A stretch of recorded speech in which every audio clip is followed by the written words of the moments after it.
Yaba, the Hwassam. Baby Chichim. Yabi Chichim. Okay. Yabi Chichim. And Kevin Osesibe, his contract is left with 1 year. With House of Folk. Now, a Munsam Honoma, and also Yaba. Now, Yaba. And has to appoint SC Villa. Time I said, a boss, so SC Villa, Uganda, a youth coach, under 17 coach, has for the neck as I say, Omra. Na Mao has. Nanya has a sum of in a bush. I said, no bush out, no bush, no, coach under 17. Oh, you side crown coach. And so in the Ghana had that. So no coach Ghana. I walk up in the Macacra. I coach me the Macacra. To one day say Ghana, and that's what they describe. No, Sicano. They say he said, we are you out of it. Oh, baby, yeah, Ghana had him no. But the names who are quite the current working place. The scandal they are a problem no. Okay. Also 1 year anything less than 5,000. Now has $5,000. Yes, and has 5,000 more to Kakra. Okay. I hold on Mate Dangerman, you best have a na afi wabibi and seminum ede amaya Al Hassan Said Kofi Zakito atenase. Azak ede baby rira eye amonone na afi ahwe de wo. Zak akwa baby aboko de. Okay. We every earnest mamemfa eye ne message awde aba enikan. Or say good morning striker and your crew. Good morning Ernest Bibia Boko dear. Can you and your crew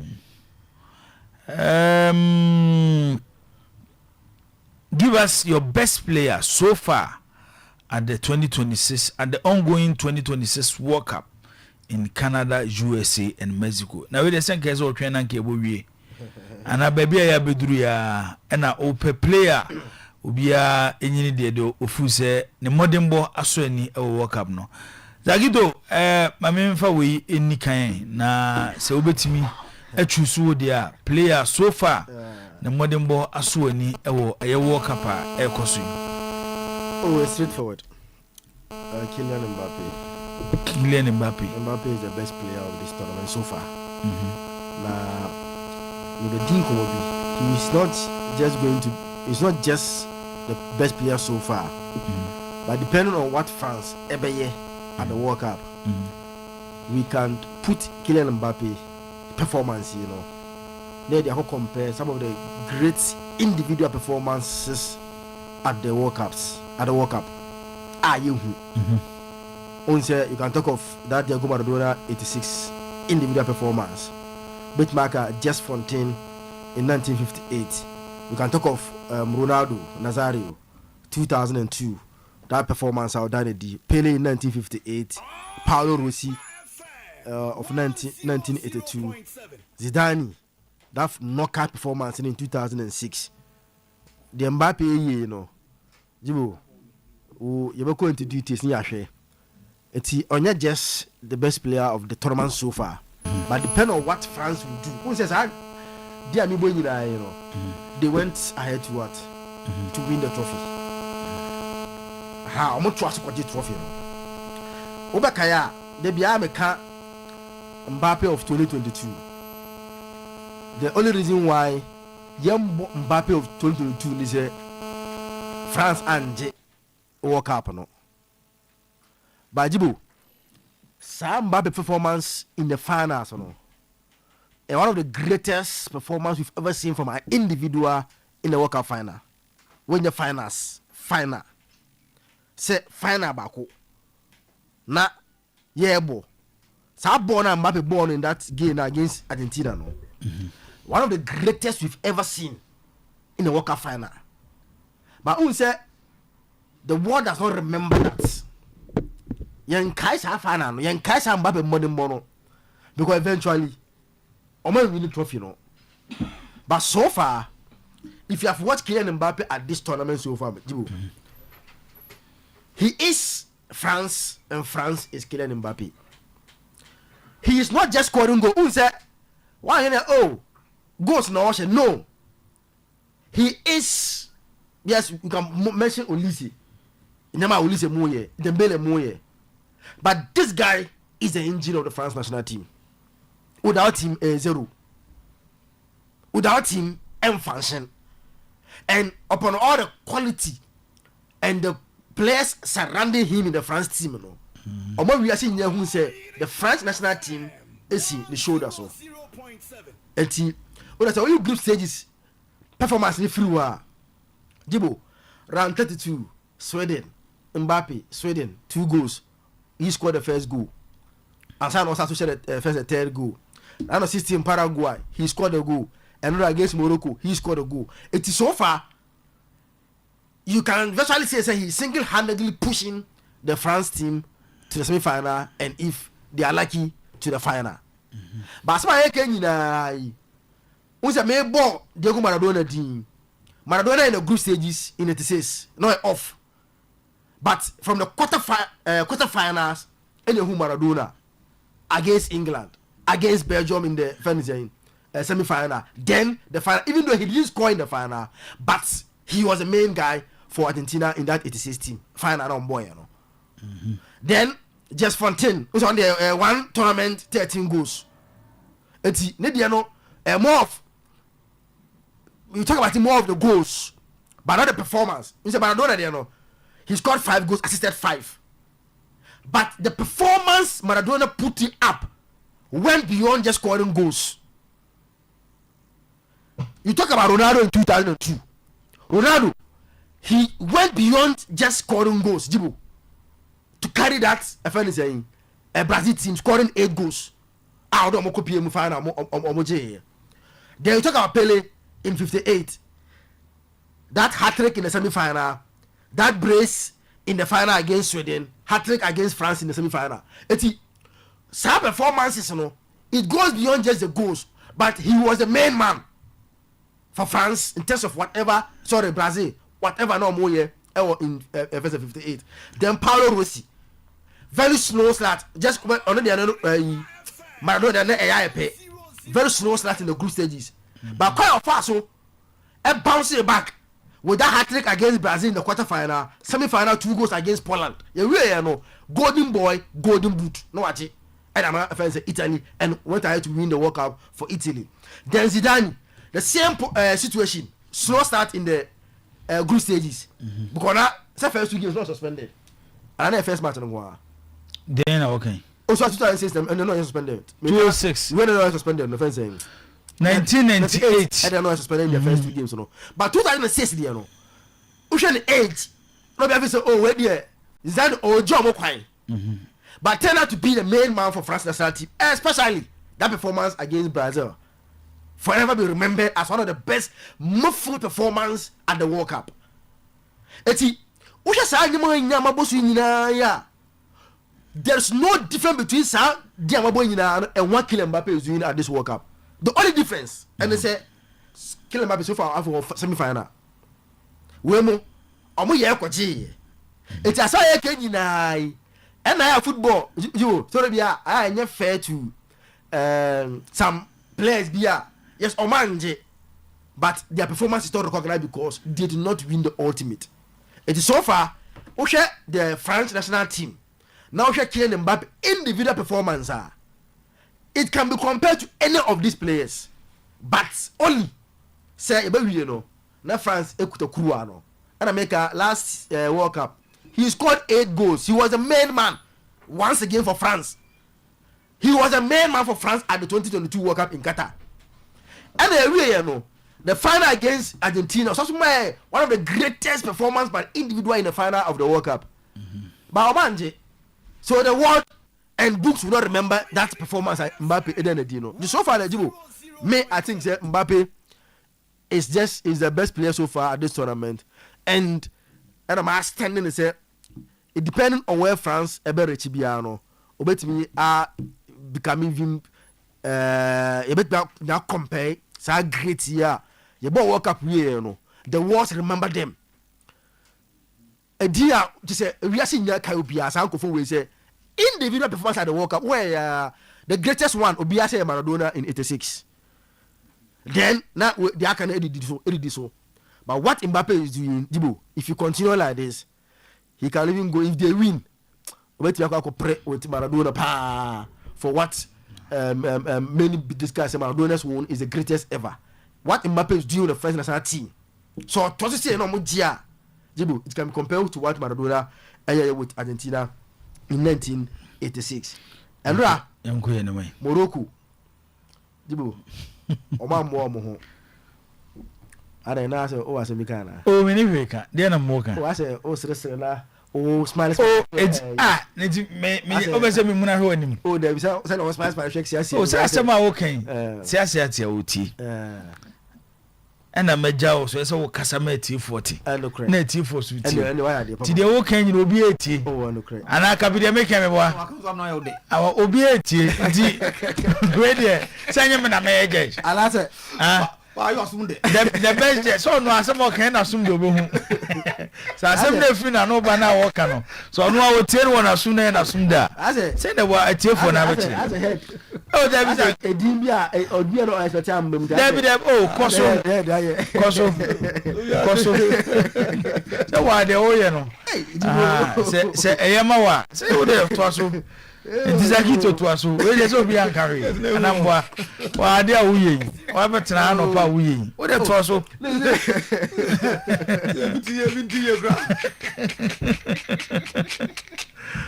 Ah, but I have a yard. We are some guy say, we know any more osri. Ah, Zakito.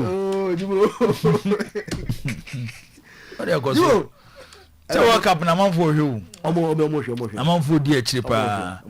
Now, so what is Mbappe now say the best player of the tournament here, Messi.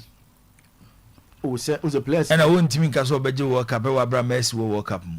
Oh, sir, you see, one thing about this white. Oh, may they you could. One time about them, they said, Omonchara and come from Hosa. Okay. So, definitely, on Casa Ronne, the best player at this World Cup. I said, boy, you see, the difference between Messi and Mbappe at this World Cup is that, for example, Messi against a friend saying, the last game, but Mbappe assist. Wow, then the Chine face Pono quite far also assisted the Bailey for that goal. So, Eti Kevet. Virtually, Messi did not against Kevet. Messi at 39. We are reaching the different crab. Big chances in the tournament, 16 most highest. 8 goals scored. Passes to the final third, 21 most highest. I don't know what Zakito is trying to talk about. I don't know, we can't be not Messi. Oh, Obisu didn't view Naba. I'm in the pana. No, but Zakito can. Obisu didn't talk about Mbappe in the Onosu Fu say Messi is yet to play. Onosu Fu say Messi are better than Mbappe at the tournament. So he's trying to. We don't need to compare the two now. Because Messi's game is. We are asking. We are anyano near. Come say asema yeding home come on him say one thing. Because the discussion is so far player Ben and the modern boss so any at the tournament. No, we'll see. Well, here Mbappe no continue to major World Cup now.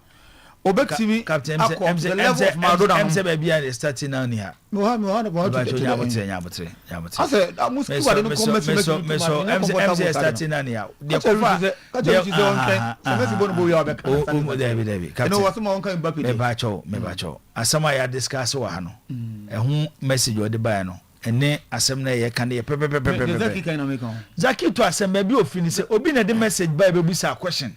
Say tournament na ye bono why na ye best player so far and Zaki to say Mbappe and wo chechem de ntia Mbappe na the best player at the tournament asem ni nyina no okay ko fitu aso yo eti obi anya with a lot of messages are here he was the best top scorer of the tournament. Jeff Diafra Krana Diaba or say Zakito should stop what he's saying. How can you say Mbappe is the best player of the tournament so far?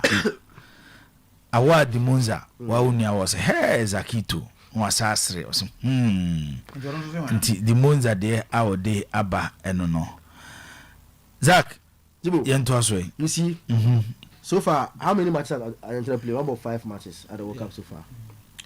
Here is some against Jordan Obama later he didn't wanya hwe o sa game mo because ba mo later plan obobi nti then against Cape Verde someone should tell me what Messi did against Cape Verde at last minute of Bayern. I'm talking about influence. You see, my argument on confront Masio. Ma go beyond the goals, and I'm saying, I'm able Maradona money, and I'm influence any day. It's a ball, not to say, Bibiaga also. Bibiana Bini, everything good everything about the team. Play, movement, Bibiaga board, dribbling, passing, corner. It's about you. Come on, team here off. And do food say. There were our assessment how they change influence between Mbappe at France and Messi at Argentina. Or Mumino. There were original they can influence. Why part the end so many teams so? No, one say for example, Jordan. He came in last minute and a free but one more free share because they had already qualified. And Sarah say, until no walk up 5 matches. They said the France France match no more boy or money Dembele share 3 goals no. Say no so Mbappe one she go because now already France won say some match there they basically be on back. I say I don't know until you fan can the best performances at this World Cup until we are -1. Then you come to Cape Verde. I want to really understand how he was the main man for Argentina in that game. Yeah, Bono. Yeah, Lautaro Martinez mo. So, and no more day. So Lisandro Martinez. And an own goal. And another Argentina there. Qualifier coming. So it wasn't Messi's influence against Cape Verde. But Mbappe, every single game that France have played, he just don't on check goal but he scores first on the initiative. Mobia will say, I'm carrying you along, let's go. Then he wins the match once again for them. Messi about home day. But I mean how anybody can convince me say the Messi performance outweighs Mbappe performance and what they do. And can American in Messi if Mbappe wins because say last World Cup a ball with friends saying Qatar. And here the ball Mbappe was a better player than Messi at the World Cup. Messi in the knockout stages he scored 3 of the knockout stages, penalty. But Mbappe, he was just carrying the France team and was also one of the greatest final performers. Mr. Binsi does have final one Mbappe boy and World Cup. You will be that in the final of a World Cup. Mr. You will be that, and I will be that. No, I say I call easily. I should World Cup easily now. Final, when you finals. Okay. Baku panel. Say ball back up final year boy we no be at the trophy no. Me who be that in the World Cup that Mbappe performance against Argentina. But we say we actually don't remember that because Oman did trophy no. Yeah, no. He was a top scorer. But because Messi won the World Cup and is one of the best player of the tournament. And that maybe I say if so far the Mbappe if you control this and France edge World Cup and Ajibu. Meaning how you can tell me say Messi I better than him. So far there it's a Kylian Mbappe tournament. France games do those say no matter Kylian Mbappe man of the match. Oh baby so far watch. Say Onyabe say at this tournament. Me off head me think I remember that no. Odo we na bed bam person open. Come on. Then twas so yanko no game e course. Morocco France. Morocco disappointed a lot of people yesterday with how almost set it up and your mentality. Unse and now kaya yet tina say they analyze the game. Let me say I think about teams through France and they say they fear the attacking front until you can't commit more men forward. But so we are braver and I'm a boy France and Senegal say Obianko here France and Senegal first half performance no. When Senegal any game no a piano no you who the chances that they created and I'm missing in here. Jibo Obianko here France and no way. Unse no one put the bench on team in. But after Norway conceded the first 2 goals, ball I know for the ball France any chance of creating no. Just the first 11 of France and only share Norway on that day. The best way to play against France, and I say, once you defend, occasionally you have to be brave for some 5-10 minutes and attack France. Now, no, but Boadi. disappointed a lot of people. Al Nui of Roma, disappointment. A friend is saying Al Hunus, disappointment. I said they were relaxed, comfortable passing the ball around, and France were winning the ball at a very high area. A turnover for France to punish Morocco for no. And another thing say Ismail about the absence and also affected Morocco. That performance and the ball a bit with France. They were not brave enough. I said no Musro and France deservedly a winning game now. Omodi Komanim. Better like next time. They are the next co-host of the 2030 World Cup. This is a young team. With very good coaching. Jibo. If only they form say these players how young they are no say say 2030 no pa France deserve we no munya na no and the Belgium ni Spain na ebo Jibo Spain unso mo shara convincing pa automatic the passing slow tempo of the game no was really pa. But the Amale game, unsafe game where Jibo. But for the Belgium performance against America in the round 16, no. See, when I first watch a team this year, no, against USA, they gave us one of their best performance at the World Cup. And no, and I'm a lot of people who say and the match, no, and yet like no beer course. La me yama en sharenya ni en tournament no see and understandably you understand him of range neighbor et you know we will not see la me yama na who no at Barcelona and the Euros no a different altogether but against Belgium Jibo they will dominate the game and I will be surprised to see a 2-1 scoreline for Spain. It was a match and then you Medasi so on bet me stretch the French team. Bounce tournament we you best start me can say me say coach's decision ever play a key role the success story of most of the teams of tournament. You they say and what kill Mbappe is doing at this World Cup. Coach your coach must be smart. Your coach should be a quick thinker.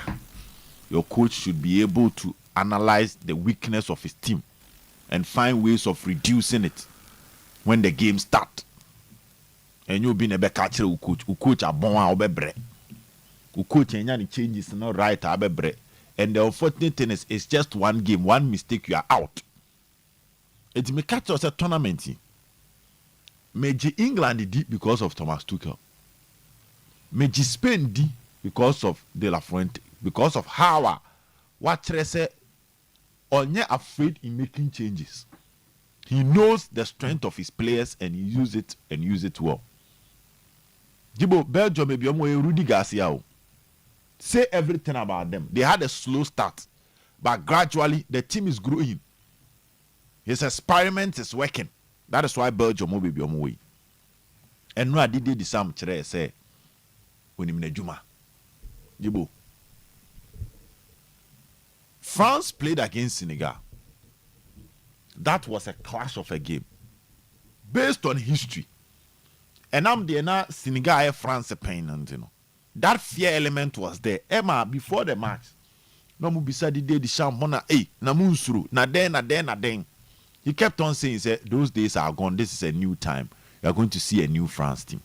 First half, now everything was pointing to the fact that Senegal were even having a better chance in terms of beating them. The second half, the BBS sign. After Nache said, a Jana saw. Eddie a good Senegal for, so they lost by 3-1. And now about now here, Jibo. One thing that we must notice is that the second half performance of the French team was different from the first half performance. Though the first half credit goes to goalkeeper Bonum, but second half almost the same. And that was the spirit. That was the story. French team no more than money second half nikakra. So here. First half, though they were shooting from afar, but the front three no more shooting free actually. Now, more box room. But I'll take a second half now. Almost all of them no more shooting free actually. Boy, I hear with TV. Well, that was one from Desire Radio. Me name the technical team of the French team nuko hunye. Dear, ye capture omo. our first half, no. But they changed the approach in the second half. Not as they were not forcing to push the ball to the 18-yard box before they would do something. He killing Mbappe goal. Baby, on boy and I want to deserve do ball back one. Goalkeeper the chain. But in that same deserve do or chiching first half. Meaning say no person coach goalkeeper and stand up a shot. I'm a keeper that save one. Then Bailey second goal is what say. Another shot outside the penalty box. Into there, because sometimes I want to ask myself, say, there no move here. Almost said yeah. And that is credit to the French team. One aspect of the French team that we are not really talking about is their defense. I make you put 4 clean sheets. I say, I didn't call muscle. Upamecano bomber Bayern Munich. About Champions League now could do semi. Bakola short with your boys. It wasn't could be a pass you. But me a moment. Me so and now I was like, didn't you know mobile short in his eye? What has happened? But the point I was trying to make is that one advantage for this French team is they are playing with players in their respective clubs. They were instrumental in the trophies our players our clubs Upamecano for Bayern Munich on the bench or a starter or the Bundesliga. Saliba for Arsenal on the bench. Premier League player. Arsenal or the Premier League or Champions League final. Top level mentality. Kunde for Barcelona or the Spanish La Liga. Rabiot Bekano wants him, but he has the experience when it comes to the national team. Beka Shwame the money and a drop no. This French team no omudu hona no mujane sorry. And omun disappointing. Yenya countries be about tournament. The name around them, no people felt that this was going to be their tournament. A typical example was Brazil in the 2006 World Cup. Jibo after some J, no matter final. I said Brazil, the France if we Brazil first why be paying. I'm not for doing course. 1994 Brazil Nigeria. Number ball final. And number ball final 98. Just like the French team, number ball final. Yeah. Number ball final. Number G 2002. Number G 2002. Until the France 4 person yeah. O match back as I call final. Every person as I call final. Brazil are happy. And even in 2006, they were coming in with another great squad.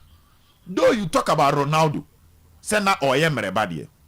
But now he was still in his prime, giving the ball in the penalty box and he will score. He had your day at Ghana. I hope you remember that game. Ronaldinho was in his element. Adriano was around. Kaka was excellent. That was when he was running the show from 2004. They made ACR Edeba. But guess what happened? That team could not live up to expectation. In Tinebu, when you say Biana French team, Jibo, Bibisa no Mobabro Mudu. The run of 16 stage, you know. Mentally, no map him. Obi share ball ni biano. I'm not saying Belgium is not a good side, but you could feel that now the US team was not up there in terms of the demands of the game. Elementary mistakes are no more here. Here Charles the Catalari goes your Shisha your Pimpe Zabowi. I am telling you, say any top defender BNY or not Charles the Catalari and Yasabo on Apemase. Wow, obe pinball ne dia frau umbebiem. Check the third goal, the elementary mistake from the goalkeeper.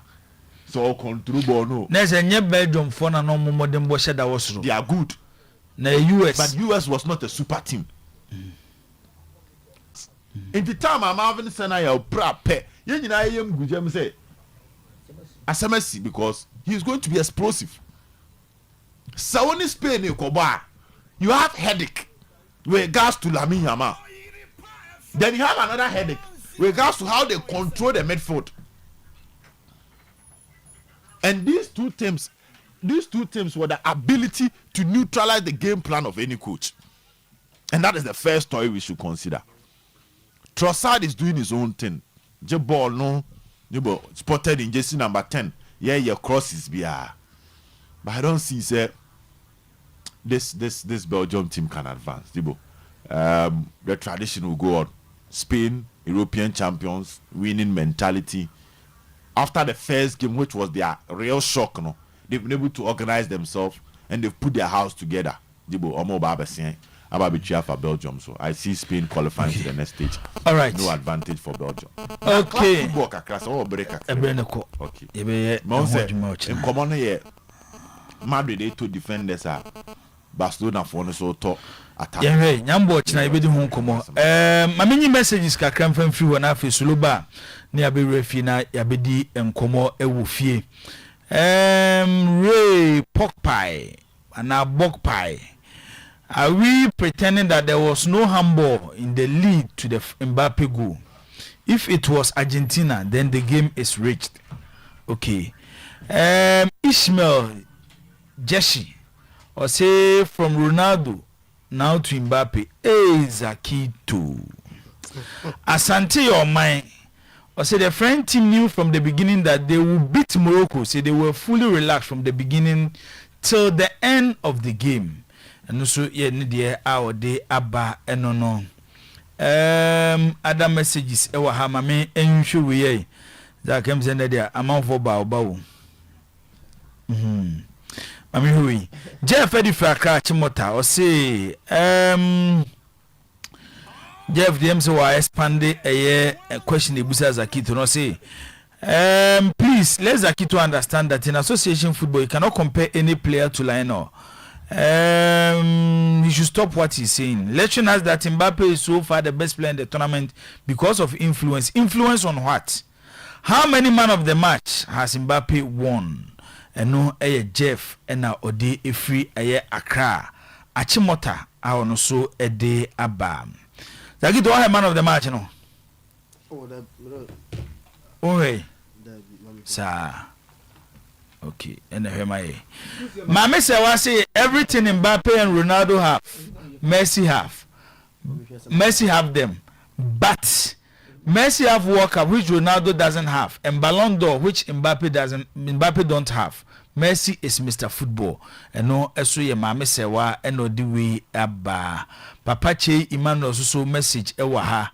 Usu Abwaje or say also the Abba Ezekiel Sarkodie say Messi has done nothing. Also dear no. In Shraba Obrem Ponce Messi will give Zakito hypertension pe. Also dear or de Abba no. So boss Intia Boafone. Oh say 104. Mbappe 4. Okay. He won man of the match against Iraq, man of the match against Sweden, man of the match against Paraguay, man of the match against Morocco. In all the knockout games, he was the man of the match. Okay, and I'm Messi. So I'm going to check Messi. Messi check man of the match table number. Hey, go visa Kito. Zolo, young boy. As Korimampong Community Bank PLC say, Oman Miti Bank of Ghana minimum capital requirement uhia say ebe for Community Bank which is 5 million Ghana cedis. Now Skorimampong Community Bank PLC say bra na omo loan bi omo atuni din partial loan partial and an emergency asem si ofie anasem putu promu hia sika e de akoye bibia oba ombema sa partial loan no ebi omususu loan no me ba chonfa collateral bia enkosi eya wansan na wanya loan no salary loan wom ema bi commercial loan omo ma bi ena face so clearance loan oniema ba port usika asan as Korimampong Community Bank PLC ema uska na odi akọ clear sa niema no enyina na interest rate a ededa loans ne so no me ba cho e from penti se banks aka no edia okoji loan afi na otipa okra se onso ubetia remittance RIA Unity Link Apex Link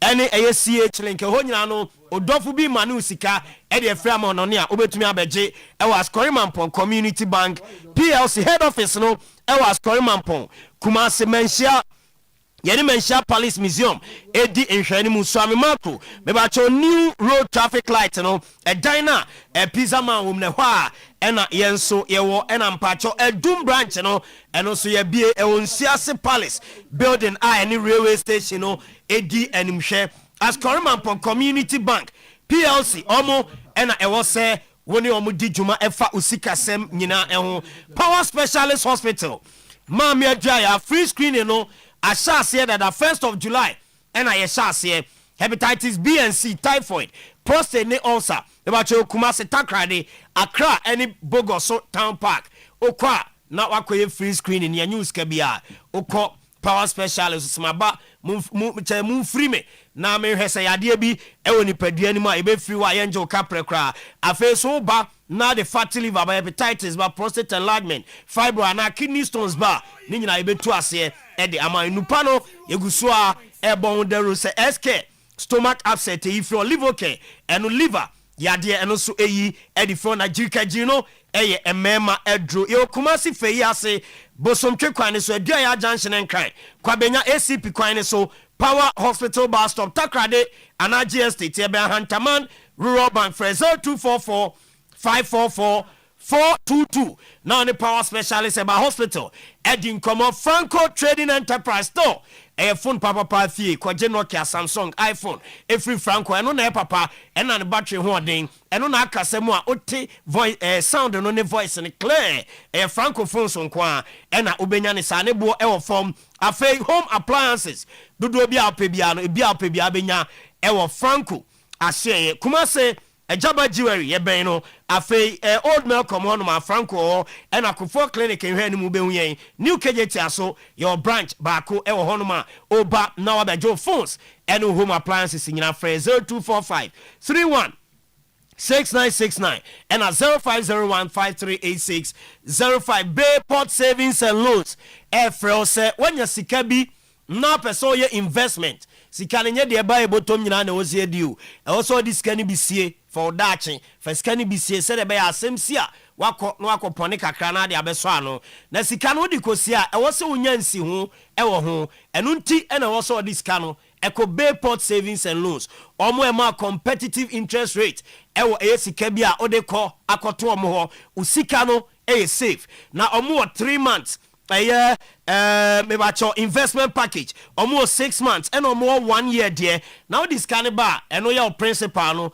any interest e be ba beto so nyina de be safe time bi apeso ko ekoyi bi an Bayport ebeyi at the amount obefre Michael e was 0242 288 915 Daniel 0244 598400 Docas 0558 119 281 and Virginia 0559 980891 and I say I'm a come traffic light to kwa ube Bayport Savings and Loans ewo ehonum Tinatet enuo no egusua esa nyarwano Tinatet Venike Tinatet Malake Tinatet Tomac Mister Tinatet Hyan capsules and before capsules ni nyina enu a eboa amani pediano enya ahoden me ba cho Hyan capsules no unhu ade eboa ma unhu ade ye before capsules mema dro no bi na be power e wompem Tinatet Tomac Mister no eno so boa eyi ulcer any bloated stomach problem bia e de free oso wa bra unya ohaw bia me ba cho Kumasi Sofo Life bus stop Swami Market ena Santase a pre-junction in here ni mu ha okwa Tinatet Market ni no no pi e wo hono ma obenya bi na onso wato me ba cho Tinatet ese omope adwumayefo na we ni a reputable pharmaceutical herbal company eno pe adwumayefo sales representative area manager medical counter assistant and field auditor na wote Santase Swami kwada so bantama ne patasia ebebo papa for 0241 386917 0241 386917 na on a Tinatet marketing edi enkita ho FIFA World Cup commentary no eguso a ekoso we no Oyerepa FM ena ye shase commentary ye ne mo anantimo a abedu quarter final no aye baako edi efro eguso efre eso person ba na quarter final matches aka semi final third place any final game no oba ebe tie echi eme de commentary no ema etie for ahefo Ghana for nyina me ba cho betumi aba Bosheba Electricals Oyerepa nsuo Seahorse engine oil Atwema Kwangoma Community Bank PLC Lawson Herbal Center Edu Herbal Hospital MYC's a company limited Afe Cements Herbal Clinic Polovia Ventures Embo Creation and a Coffee's Kitchen omo and a tie echi from day one I the commentary no eba omo to aso akopem se ye the FIFA World Cup ni nyina ebeba na wiye nyame ya domo a ochena ye wo Cements Herbal Clinic e wo Ascori Mampong e ho na England ni Norway game no ye the live commentary no ebe free yɛde bɛbantia bɛka ho no nyinaa yɛnhwɛ mum na yɛngye ani emum show no ɛtoa so ɛde ama mo Oniadofo uti Oyerepa 100.7 FM. Okay. Yɛtoa so ɛde ama mo ha ɛyɛ Oyerepa 100.7 today sports ɛna ogusu a wone nyinaa aka bom ɛde ɛbro baby bia wo bia bafo wa danger man asa tenase biem afi wode nsɛm no ebiguo ɛde ama yɛ danger yɛnkɔe na yɛntie nsɛm a waboaboa no wɔ fie a ode eba boss coach Eben say ochiao coach Eben yeah menene kasa enu anadwo around 11 p.m. yeah na menene di nkomo anope me husu afre me but say onu ahu say me ye adwuma is onu wodwojo no ho America also wo ye no bi kakra wo me so meti a me di pa wo dwojo ho na me di pa wa me di link na send ni ntimi so say ba na wo okay minima de konti o link no to the to aso wo ni ma de konti minima de konti okay na wo ni e be she o enra BBC minima de konti o link to the kochi ye de ama wa se no ano no is it we traveler I said na say no na UK is it we traveler men kai the last 2-3 years em so ni be tema so Ghana is it nyoni ne wo ha yes otawo nkofu kuro is it obehwe na wa penkrata tena buchira na wa penkrata tena buchiri preko na wotimi ko ba ide o jana se ne okono aba na okono aba na sa buchiri de okotena ho na ukodi be 6 months na ba na wa penkrata preko oh is it okoba ye oso wo ye ne no ma bi die okay de to aso yi tina onu me bob last camp musun komo kakra eni ade yanko danger enti yem fiase mfiri ahanom na meje yewi a mesero na maje menuanu mu a omotimi nchen omo adwen kakra okay meditem wa hawe to the yanko tina mse mesero tina mse medu de obeka na be kire enti se ba ko no obeka sekete nchina onko de ko be ena mse eduru wa na be kire to the ko meeting wona masero auditi ko I will not accept the argument that Ghana can't host the World Cup. Let's go for it. NSA Director General Yao Ampofankra. And then, they won that game. So I wish we could all get that experience to watch, sit and enjoy a World Cup and then think, why can't Ghana, why can't we do this? If not now, why don't we prepare? What do we need to do? Let's just ask them, Charlie, we want to host the World Cup in America, in Ghana in 20 years, in 10 years, in 5 years, in 30 years. What do we need to start to do? Let's be humble and start the process. When people say, oh, Ghana, we can never host the World Cup, I disagree. We might be able to do it with our neighbors. We might be able to do Ghana, Nigeria, Ivory Coast, maybe 4 or 3 countries. We can do it if we decide to put it together. But let's give ourselves time. Morocco, Portugal, and Spain are hosting the next World Cup. The next AFCON is Tanzania, Uganda, and Kenya. We're changing the narrative. Ghana, our neighbors look up to us. We can take the initiative and do that. But Charlie, it's investment and it's political vision and political. Indeed. O de yanko so ba e be kire adwene to de yanko yanko mati uti voice nkwa de yabo we de aka me de keke ka ho na ya ntentem na the commencement of Asante Kotoko pre-season has delayed for 2 days because the sporting director is yet to return. He is supposed to come with the new coach. Boss Stellenmenzo. Okay. Pre-season initial I think 17th 18th. I know my communicate them players. Communicate ma Menzo share woman de okachire woman. Okay. Okay, say Menzo ni players ni be ACI. Omo de okachire say pre-season best start 18th. Okay. And oja omo ho no call ye. Tuesday say 20th. Say 20th. Okay. That 20th July. July busumi omu. Busumi ya. Ne to so adu no. Ebe inti. Ejo by now o twe me bo a. Okay. And na ebe start. Okay. Now say 10 days away. Yeah. Information I picking it say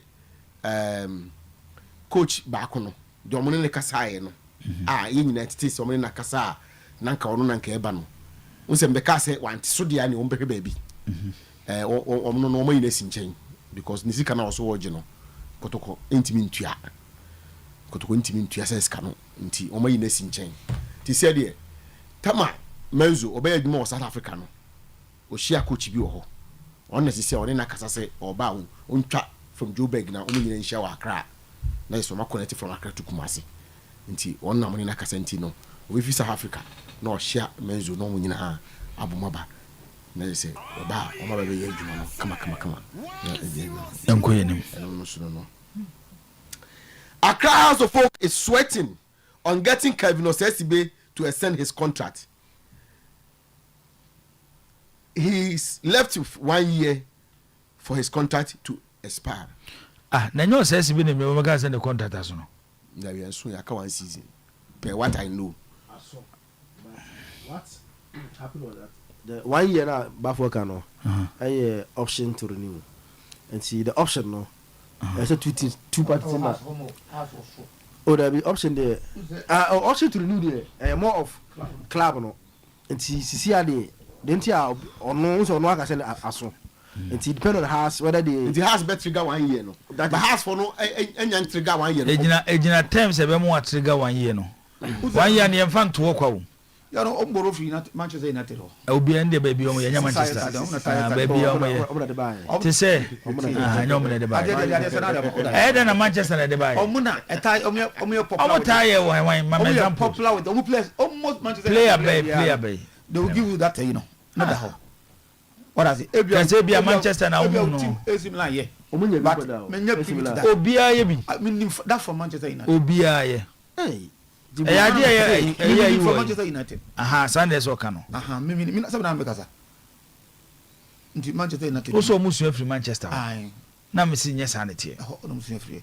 Aso ko say no omo imagine that so no Manchester United. What about for we stories? Stories need captain here. Haas is set to appoint SC Villa youth team coach Nibosa Kepo. Haas will have to pay $5,000 a month for him to leave his Ugandan club for Ghana. Boss, Nibosa Kepo didn't Haas into me and also with 5,000. But Matisse will move you. Okay, say be 2 months ago. And I'm catch you say Haas for before the busha. O say that story no me suma be wa ha no. So okay. And supporters no. And coach name so mompene. Emanema.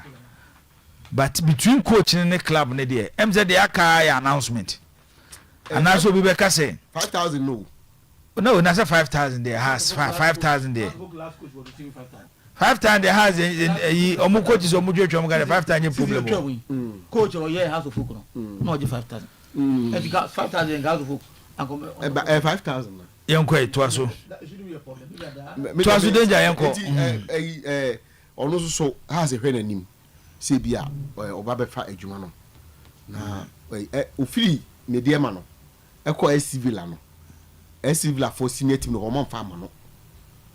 And the youth side ne man no. Okay. And also be for Haas senior side so. Okay. Nti kakra ho no. Nti de na wo ma ye no. Ye kakra ho. E das danger man. Unia ba nana ba wu a. E the message bi aba. Nana. Or say first Bafo said the new Kotoko coach was from Netherlands. Later he said he was from UK. Then he said he was a Ghanaian trained abroad. Now he's saying he's from South Africa. Please hurry. Which is which?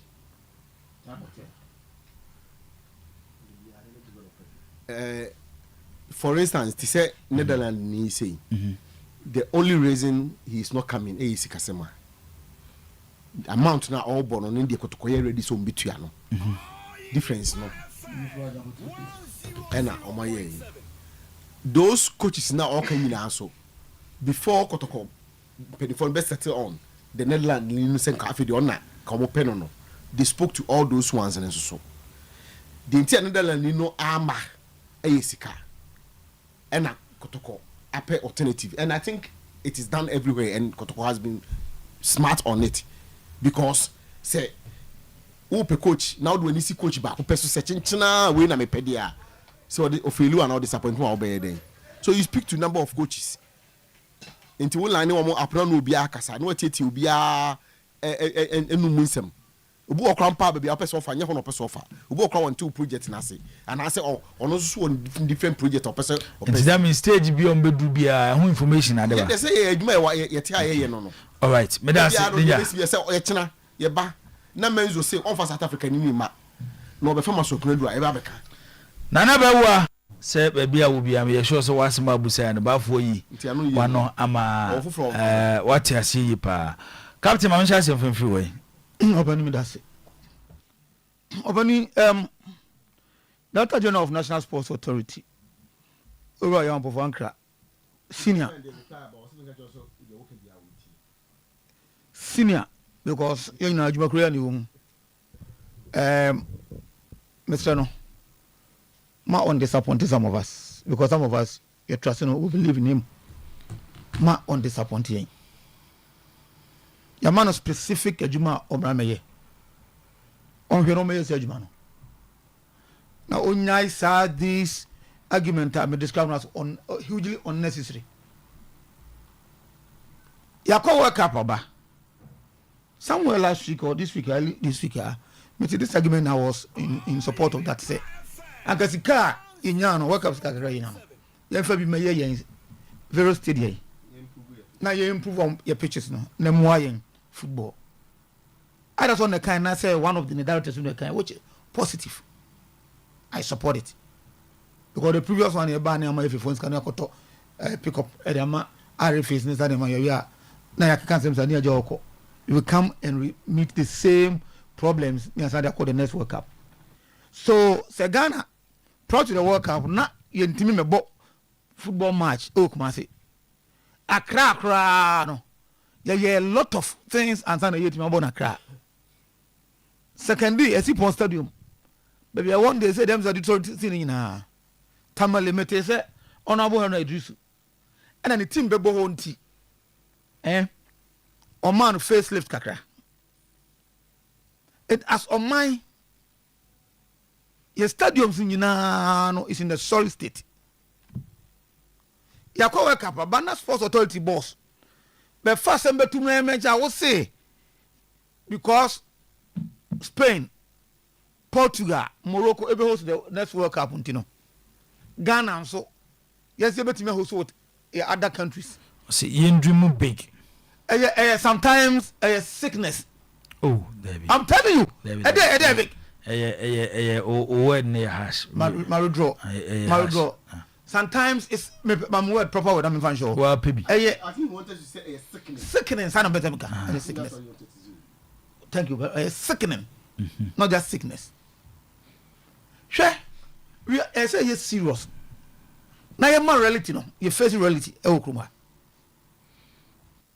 Say to me, you're in football, no. The Black Stars of tomorrow, no. Hey, you're local football today. Unless they call the Ketokroku Yenibia, so Koshia Ghana for a parent at Tuka. Or no more Kakwan for some release of players. Ofrua, Ofro Spain, Ofro Turkey, no Germany. Now you forget about your local football, dear. But say, you say, your local football, no, play major role because most of these players are so I'm a premier crowd or borrow to drum crowd or pass it through the local system. No. And call ya. Then ebe here say your facilities no you be improve. Master Ghana, when is Ghana better host World Cup? If you are to another again, not you went to me now starting here. World Cup is over here. I think is a minimum of 8 stadia. Because the mean is America ma 4, Canada ma 2, Mexico ma 2. And I think that the boss are World Cup. Hey, bro. Yeah, because America, Boston, Philadelphia, more World Cup. And you do big Ghana, you be aeroplane in the few years to come. So do big the sometimes you do something realistic. Yeah, boy, and I may say you do something realistic. You to in the next foreseeable future to take us yes. You are talking about 16 stadia. One of the stadiums in America, or just look at them Canada Mexico for stadium on the way says Ghana stadium now it will take you how many years one pay and I work up in your stadium me that's it and I working hospitality industry is not collapse transportation you're very keen and I say I almost said that almost shut down or the visa be two na akata bi so na bibi obi na on person pa be kan wa na let's be realistic na yan you football no locally yan build you know kakra ya konya no yan famra me develop Imperial Stadium se be yan sa na yan me ni nko yan local football ho kakra because your local football me dey be ameka say the reason why you respect your local football no say we be tiamia house of goalkeeper asare actually yan say give a local football the opportunity man equal platform say your man sorry equal platform no at least who say at zigi ni ho na say da ye mu hye na Ghana for ni say Ghana for you look and want to be nye and say and make say the Afri players when giving them equal opportunity like you dey man sorry ka say who do we na first choice no it was on na ye no otimi ye sounds na local no say any ye betima we are not thinking about this I'm talking about dreaming is able to for last one and I'm what are you talking about enko zakito baba panati ma some of us yes music me penas empire and Bovankra I remember no me follow no Trokotoko Express that the help mensa na me kind ni page oba as a soccer express ko bi na me kind pages African sports only come boy na be following him he's been the system aduma no wayache baby adna to no e new venture onyai agudie no money nimre enyen simsina that's it captain Amvanzia me ko kotoko ho no edu sia bacho wadama o ka se men communist na we and now the next na ka o so na mi hu na me ebra onyen semtronia na o follow ya Bovankra eno na your next no na bu zero privacy for ma enu bom all privacy for ma starting you in the turbans ne mana e koko twara we ruba na be na we treat ko twaba 1 minute to the faka kotoko aseme obani sporting director and sport what director of football of the Netherlands coach said about for Gandhi outsider and neighbor season is very close August September what about it saying I said September early September yesterday so maybe some of the local component of Asante Kotoko no here for the Ebeka on akoye board no must act fast me that say delay gajo twiko now I have the feeling say na early on am for workers Kotoko be total I sack whole say change I have a feeling say Saturday nsi na since am no mo ya adwene kire say me dey be America from last season say Asante Kotoko team am who last season no individually no one bad players so what the local football no anything standard no one bad players ba Kotoko dey no say enema ma Kotoko be do last season na enema ye basa no enye playing body nko from the management from the supporters the players who are there technical team who are there only na kabom so a combination of many factors it's a sakia that's it yes saki players nko na just side individuals we create that problem now that problem will always surface Maximum can say they need to keep those players no no more play 1 or 2 be ebeka ho because when properly arranged when Enyama is on it right path that Kotoko team na last season who is every time be Ghana league enya bad squad and ko no okay but oma na Nyama handling of Nyama ejiji nsemu and the coffers you know e buy so board no ema Nyama ho yehu Nyama kakra they say enim hwe de ekobia eno anse menzo oba ko obesan ba next week coach ana yenhu so obeba ya twen your friend say tamo mu share preseason e de akwa share your friend say next 2 days after now how is going to do when they achievable so dream now say man achievable moto club ni biti ase me gire se me nyanya dam na mebo say free say stages no say o tia na say your dream is that o go to private jet yeah dam elimina yeah work out dream ya ni o she say tia we are not good enough to host AFCON sorry AFCON makomechi good enough to watch African makomenim good enough to watch CAF competitions semi-final and final club football Ghana yeti you need any stadium that can host semi-final or final of any interclub football. Then AFCON you need yeah sorry yeah Johnny say that's it. Zemete say Yambofan Kreka say African under 20 championship no kra no yentimi hosting because of the current state of our stadia. Yeah mete so kasa say no. You see, after this World Cup, I'm not happy with Komona and media and so on. I find it very, very uncomfortable. And I want to say, the politics in our Bibiano too bad. If you work about if you are so for the first time with their coaching appointment since Kate Ebaye, one area and I have the kind of coaches I am appointed for the Black Stars. But curiosity, virtually every Ghanaian welcomed him and I'm so he performed at the World Cup. But only Ebaye, because of people's personal interest in tea, you veer off the immediate problem and the and president term and a Kate's third term. And yentiase man ko tetem we see yebeko yentiase we see yebeko so we are adwene so we are taking our mind from our immediate problem. Our immediate problem is not GFA's term of office problem I eti when me and how many years care to stay as a GFA president and many adia air conference na yabuf natural hybrid for what ide both of them ide both of them and akra so should be hybrid nti NSC boss mesrawo okoma say wudi e kira aban no all your interviews should be channeled towards say aban ayenum guase sem Sikana eba no yasrem amuma bi na efan to hybrid pitches even be guba ba yara and Accra Sports Stadium. That is the first thing you should be saying. You should be going back and thinking about idea and achievable.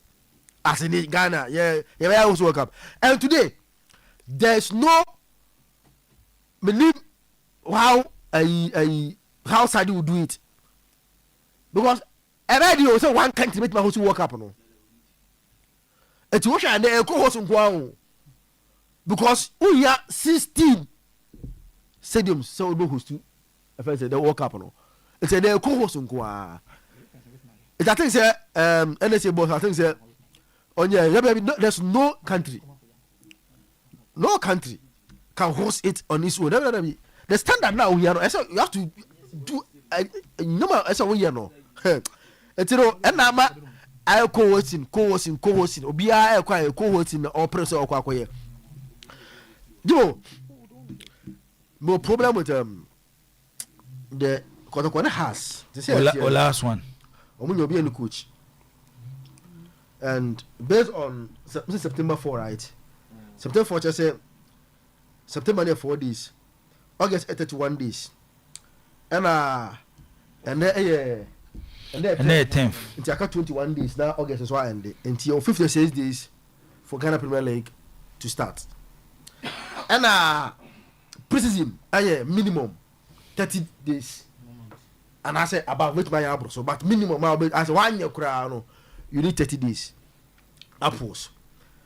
Dijibo so fano based on the minimum and maximum power. Naka offer by 56 days na aka for the league to start na. Naka 2 days na omunye late in terms of their preparation. Nkomunye late. The only reason why today every Kotoko supporter or her supporter will feel uncomfortable and they say omunye coach to even plan for the future. Ebi Kotoko our director of football. But today he is dealing with the guy to get the head coach for Kotoko, which they are not done. Now Oba, because of how the Kotoko season ended, and quiet him say there'll be a lot of changes at Kotoko. He will not need the minimum 30 days to prepare the team because Oba after Oba evaluation, why in a better now, why in a better Oba assesses some of the players. It's by the time now Oba need to prepare the team now. Kasano most of the time no be play ko. It's I think say me no be I just say it has to be quick because who say Oba this house of folk. Now come on pump the dia, come on problem dia because air continuity. It's come on late 56 days then come be no late both to the house. But the problem is say Oba be ready now they are yet to announce a head coach to plan the next season.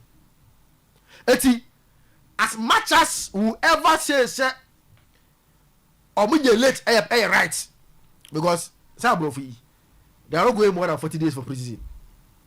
The Premier League will start on August 21st. If we start and ra, if we start Nuechi, if we boy start Yarameboa. Eti based on at least some will get 40 days preseason or about today. If you use 35 days, if you use 36 or something. Oh, bad, young queen. Come on, a dozen. The management in Ambassador, executive chairman, and himself, about many management. So, whatever decision, omo person will take Biana. Sabre sen komule nyoma on the grounds my supporters ne start absorbing striker omo fan to jo na oka make a kotoko me say whichever decisions be I started there some start if my some players in report to 18th you know say the other report to 18th when I started training 18th near Saturday. Sunday, Monday, there's 20 have not started pre-season. Whichever plans be or initiatives be aboard in the common. And at this point, if you have somebody can only be on the grounds. Because if it men's appointment, grounds say maybe men's appointment, a media nine chief you more kotoko. Oh, so no the release aba. Into media na ewa dwuma say no release or the aba no. O kan obe chichi. Obia kan ade admit me ade ba akwa to danger kan come pass what I say different from crime me pass what I say. It's the real intention leading to the appointment of Menzo. As I say nkakotko bo Menzo di wie no the Menzo ba abosumi ni o kasabre obi na mechire apra prechire ma supporters na ya age di oba ba ye na tum. This is a new appointment wakotoko enya appointment a taiba wakotoko Tegibo Osha, Yentem. A son faso. Was a Menzo contract statement in a man name number of years obey you. Ever so be jack to say, Menzo Baba 1 year. It would defeat the project nice your Baba Shana or Baba building. It's a key, you know. Because at this point, Kotoko is there without a management. Also, who pressure any baby because off season. But season off no actually 19th near we World Cup no and see Accra Ghana film and common statistics sakakra people will still be talking about the FA but the real Kotoko fans very soon will start focusing on their club Kotoko or major FA in common they are two baby Tijibo they make Kenya na say and ka World Cup period a time and ka Kotoko decision in maybe naming of management members so that the fans can get used to them. Omo bibi ama start ka nanka club no what within the break now pressure anyone nanka who lay foundation but the board is quiet okoka obeka so we are happy that the board is quiet they should not be talking no problem but say adwuma na be sha se pa no na fe unkomo na ba be bebre but you have this free period to me say den ko bi anya hwe kura na men's appointment no nke kotuku hia obi a obeboa e wa appointment in church obeka so see a kind of what you say, and you'll be no kind of what you say.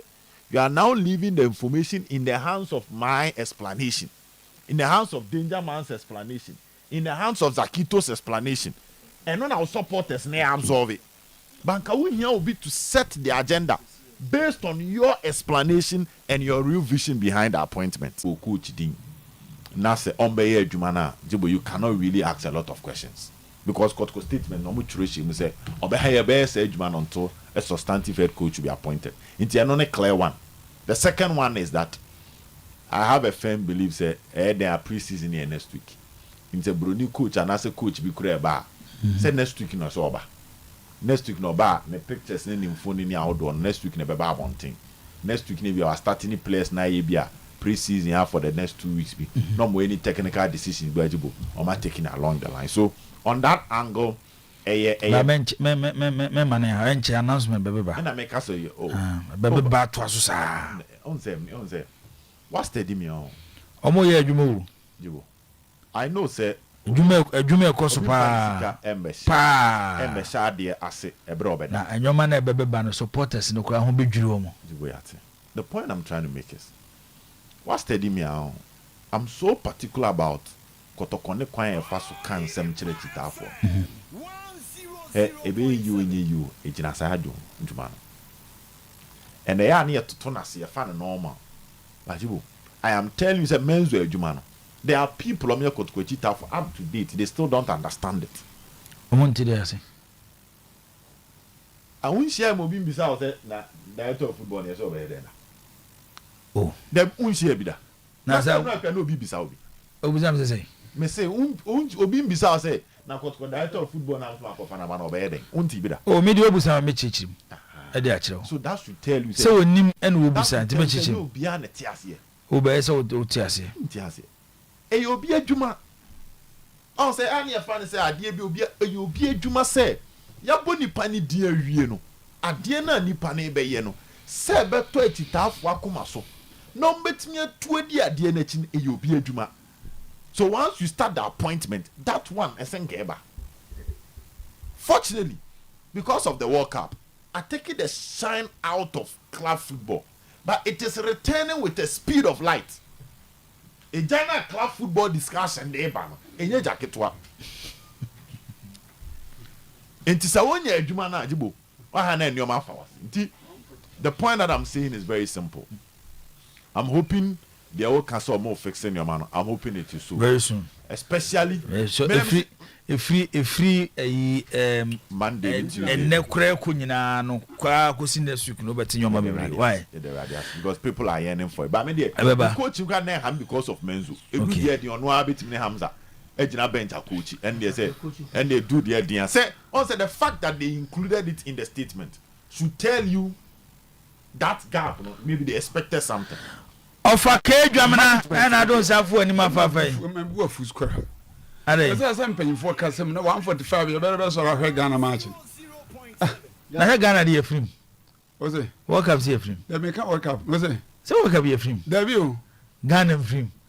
Players I bet fear woman and I'm winning on Haba. Ubo how we are dear. Say near for last match.